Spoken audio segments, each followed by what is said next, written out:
Assalamualaikum warahmatullahi. Sobat Tafakur Sufi, semoga Anda dalam keadaan sehat walafiat, terlimpah berkah dan karunia dari Tuhan.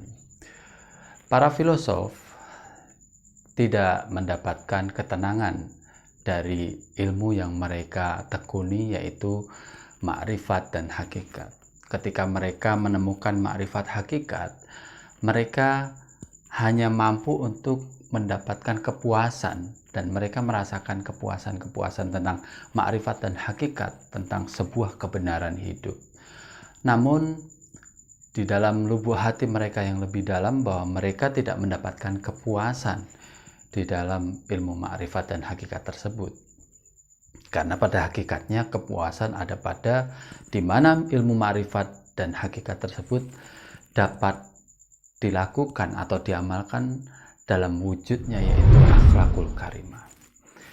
Teringat sebuah kisah dari Nabi Muhammad SAW, di mana ketika beliau sedang beristirahat di sebuah pohon setelah kembali dari peperangan, tiba-tiba seorang Arab Badui mendekati beliau dan menghunuskan pedang kepada beliau, sehingga beliau terbangun, bahwa sang Badui tersebut mengatakan, "Hai Muhammad, apa yang sekarang bisa menyelamatkan engkau dari ancamanku?"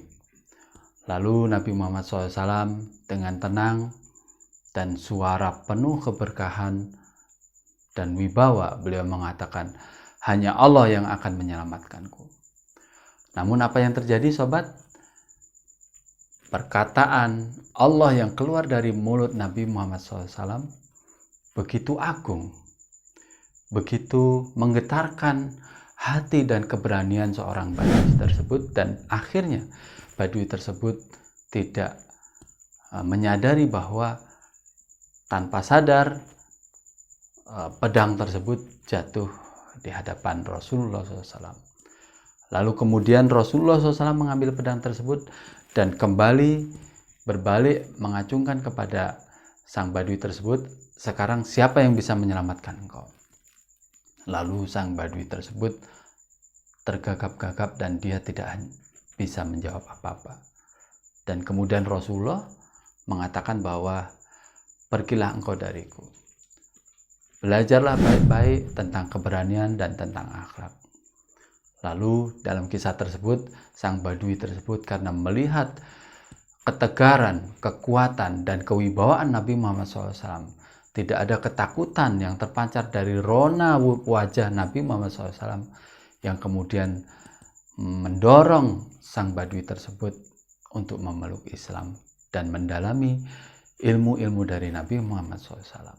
Yang ingin saya katakan di sini bahwa begitu agung, merupakan isim azam, ya, sebuah nama keagungan yang keluar dari mulut Nabi Muhammad SAW tentang Allah lah yang bisa menyelamatkan aku dari ancaman kematian.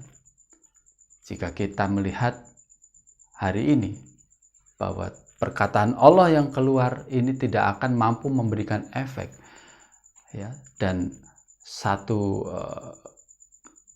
karomah, kemuliaan kepada orang lain, kegentaran kepada orang lain. Dan ini tidak dapat dilakukan oleh orang-orang yang tidak mendapatkan hubungan karomah akhlak yang dimiliki dan tidak memiliki hubungan khusus dengan Allah Ta'ala.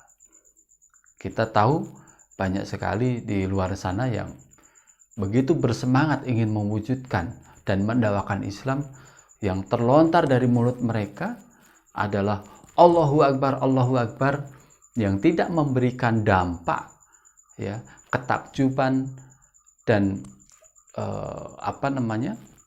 ketakjuban dan penghormatan kepada orang yang mendengarkan, tetapi malah yang dirasakan oleh orang yang mendengarkan teriakan Allahu Akbar adalah ketakutan dan cibiran.